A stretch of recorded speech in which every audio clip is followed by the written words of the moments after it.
Welcome. This is Emerge with Amy LaPage, and this is Conversations for Better Health and Well-Being. And today I am here with Irvin Eisenberg, a resilience OT, and we are going to be talking about resilience and play, joyful movement, and aging. So, Irvin, why don't you share a little bit more about yourself? So I own the business Resilience Occupational Therapy, and I've been a structural integrator before becoming an occupational therapist. A structural integration is a deep tissue massage or bodywork modality, really looking at posture and movement, a lot about fascia. And then occupational therapist is a master's degree that allows me to charge insurance companies for some of the work I do now. And it's a very holistic umbrella category occupation that sort of covers all the meaningful activities we do in our life. So insurance companies like to pigeonhole it pretty narrow, but the reality is it's a pretty inclusive for a degree program that's been around for 100 years. It's a pretty inclusive, holistic title. Yeah, that probably Occupational allows therapist. you, yeah, that like allows you to cover a wide range of things. Yeah, great. Yeah, and of course, becomes like any system. There becomes the things that they get pigeonholed as. But I, in my practice, really try to be what can I offer to my clients, and what I'm without having to be pigeonholed as to what OT is supposed to be. Yeah. Cool. Well, I love that because it kind of leads into what the theme of our conversation is today, like resilience, joyful movement, play, aging, which isn't necessarily a topic that gets talked about a lot. So what's the first thing that comes to your mind when you think about those things, and what's important to you around those things? Well, in OT school, we learned there's these 7 different types of occupations. We have our ADLs, which are our basic showering and our dressing and our ability to take care of ourselves, toileting and such. Yeah. And then we've got our instrumental activities of daily living, which are most of the other things we have to take care of in the sense of driving and cooking ourselves food and taking care of children and shopping and all of that fun things. Yeah. And then there's your job, which is normally what we think of when we think of occupation. And then there is education, and then there is sleep and relaxation has now gotten its own category, which is a really neat topic in and of itself.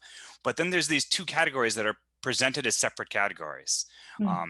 One is play and the other is leisure. Huh. And some people divide it as play is for children and spontaneous, unplanned things, and leisure is the more sophisticated thing that adults should be participating in.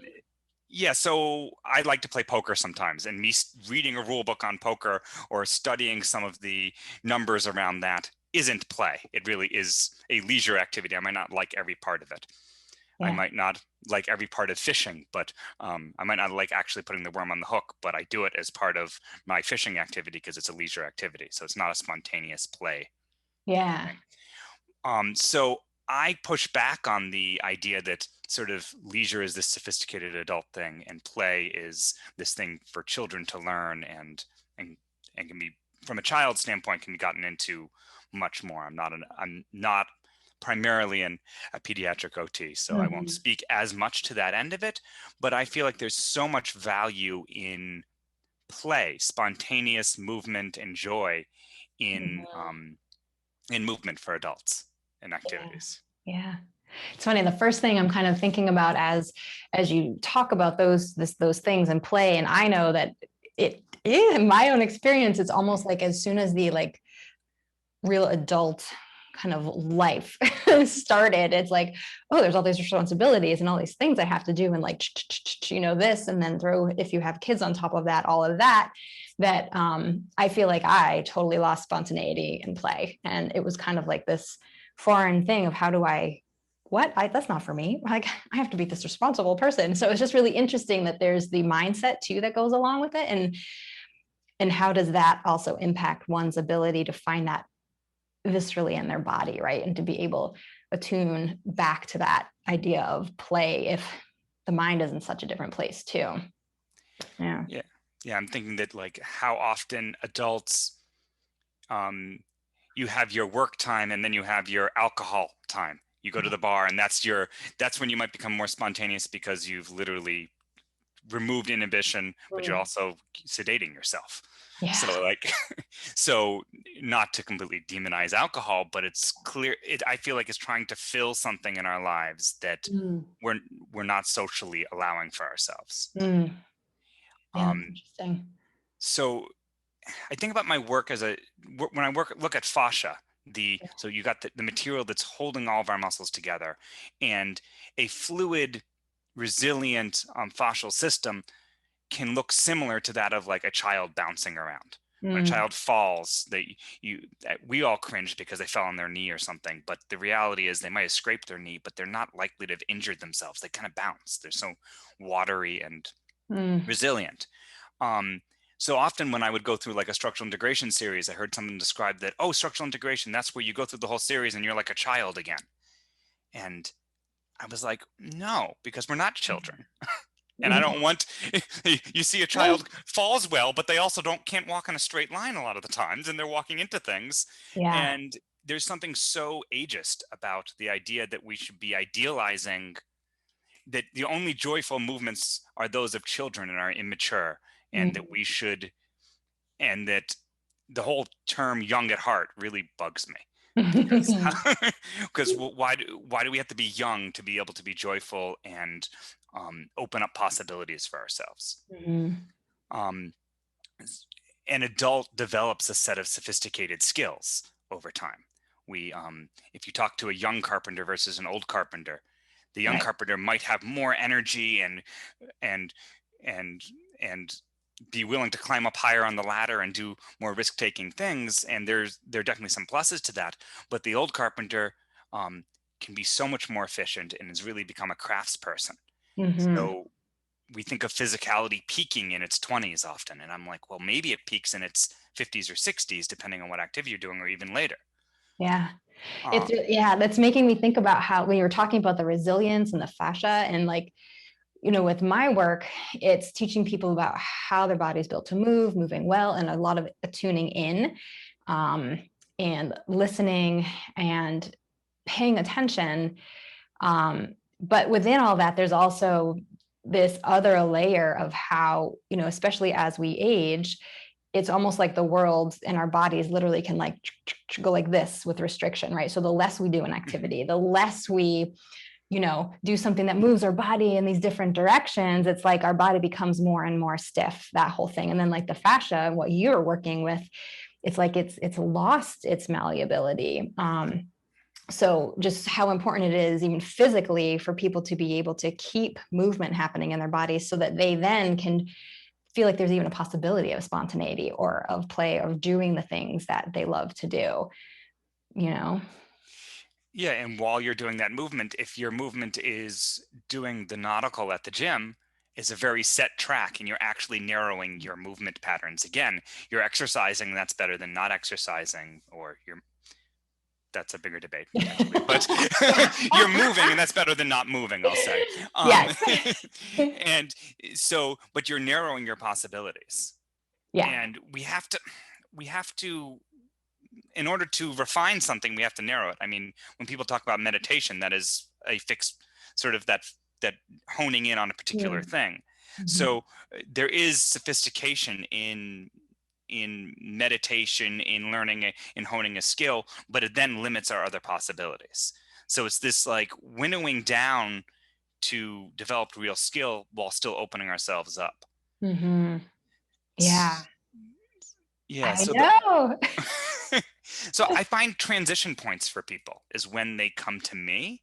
Mm, And that's when, like, if someone's in the middle of their thing and they're honing in their skill, I might be able to help them hone that skill a little bit. And there's things I can do to help them.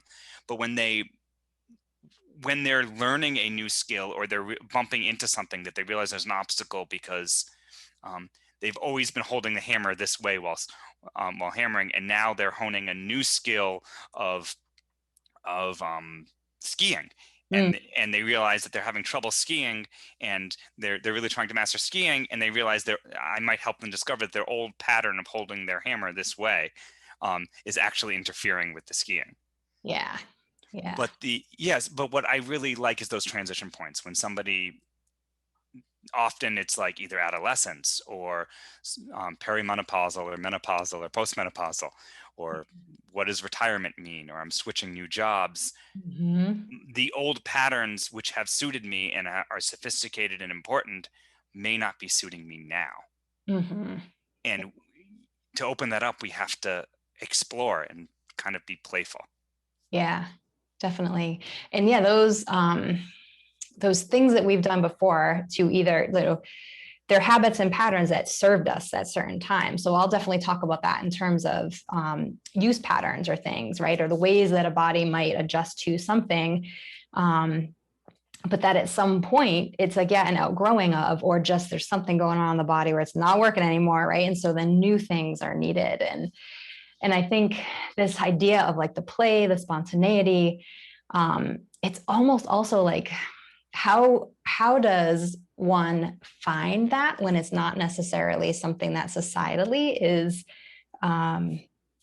I don't know, taught, encouraged. And like, I'm thinking about how where I live, you know, there's this new mountain bike trail, right? And so it's something where like I see so many more people going, and there's young kids and there's older people. And I mean, there's probably a definite age limit on that sport, but but just this, even that idea of like recreation, like what that idea of what is there for adults that might even be that playful quality, if it's like just an activity or a game, or does it always mean exercise? Like, I don't know, you know, there's so many ways to look at it. Is it just being playful with your spontaneity and how you respond to somebody, or like putting on music and having a 1 minute dance party in your kitchen?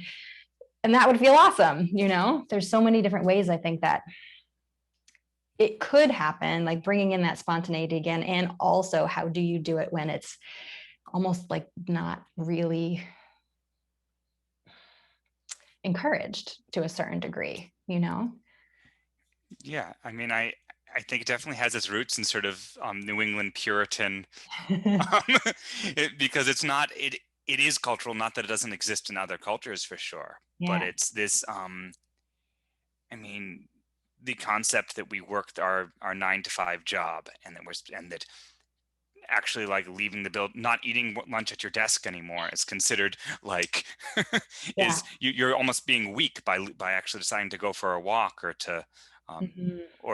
or just go outside to eat for a moment. You're kind of a weirdo in a lot of settings for doing that. Maybe less so in Vermont specifically, Mhm. but it's not part of that culture. And I think about, yeah, the just how much we limit ourselves so much, Mhm. and that play and spontaneity is inspiration. Mhm. It puts us in a position to view something differently. Yeah. Um, Yeah. eh, Like for, yeah, that creativity is then possible when we can get into that place of something different. Yeah. one of my one of my favorite shoulder exercises. I so often get someone who comes in with a shoulder injury, and they go, "Oh, my shoulder hurts when I lift my arm up," and I push through. And I could give a bunch of exercises to try to strengthen that shoulder, and then give stretches. But often the first thing I do is I say, "Well, if it hurts when you do that, well, why are you doing that?" "Well, I need to get the can off the shelf." I said, "Okay, then how else can we get the can off the shelf?" Yeah. um, Maybe once you get that point, back off and go around. Mhm. Mhm. That you have this playful, you people who can't do this can often do this and get their Yeah. arm up Yeah. higher than Yeah. they may have before. But when Mhm. we get so linear in like bumping our head first into the problem versus dancing the problem, Mm. Yeah. that yeah. Well, I love that, dancing the problem. I love that you just said that. So, you know, here we are kind of getting close to the end of our conversation, but I just feel like it'd be great to be like, all right, people listening, you and I, what's something we can do today actually to bring in this idea of, well, what's something that's spontaneous, playful, and that just feels good movement wise, like really specifically movement wise. So for me, I'm thinking about like, okay, I think I am going to like put on a little song after this and just go have a little dance party in my kitchen. My kid's home remote learning today. So it's like, maybe he'll join me, maybe not, you know, what's something that you feel like you could do today to kind of bring this idea in? Hmm. I know Well, on the the first spot. thing, the first thing that jumps to mind is not specific to today. I remember unpacking in college, and there's all these nervous people who are like there's trying to create like their new selves and defining themselves, and everyone's unpacking. And someone had a big sheet of bubble wrap. And I just went, oh, can I have that? And they went, sure. And I laid it out in the hallway so that as each person entered the dorm building with their boxes, they stepped on bubble wrap. And then everyone started laughing. Like, how can you take yourself that seriously when you're stepping on bubble wrap? And I love that you said that too, because it's like, yeah, movement, but sometimes we need another vehicle to get us into that movement. And if we can laugh, right? Like that releases so much. Yeah. Yeah. And they went from carrying something in to like putting down their box real quick and stomping. Yeah. So bringing in a bizarre movement. One of my favorite ones is if you're going to go up a flight of stairs, if you feel like you can do it quickly, try to do it as quiet as you can. You're training your fascia. You can be like, I'm a cat or I'm a ninja going up the stairs. That's something that when I have a chance to, it adds a joyful balance to your movement, and is actually training your Achilles tendon to be able to absorb the shock going up the stairs. That's awesome. But I love your use of music for yours. That's an outside thing as well. That's bringing in that movement for yourself. Yeah. Irvin, this has been great talking with you. How can people get in touch with you if they want to find out more about what you do? You can Google me pretty easily, Irvin Eisenberg, but Resilience VT, Resilience OT, sorry. If you put it in Resilience Vermont, you'll probably find me as well, but resilienceot.com, and you'll find information about my business there, the insurance and all that fun stuff. But you can also reach me at Irvin, IRVIN.EISENBERG@gmail.com. And great. Yeah. All right. And if you want to find out more about me and the work I do, you can check it out at emergeyoga.net. And I have some Instagram pages at Emerge Childbirth, and the somatic movement breath awareness one is at LaPage Amy. So thank you so much, Irvin. And I hope you have fun walking quietly up your stairs later today. Thank you. This is fun. Great.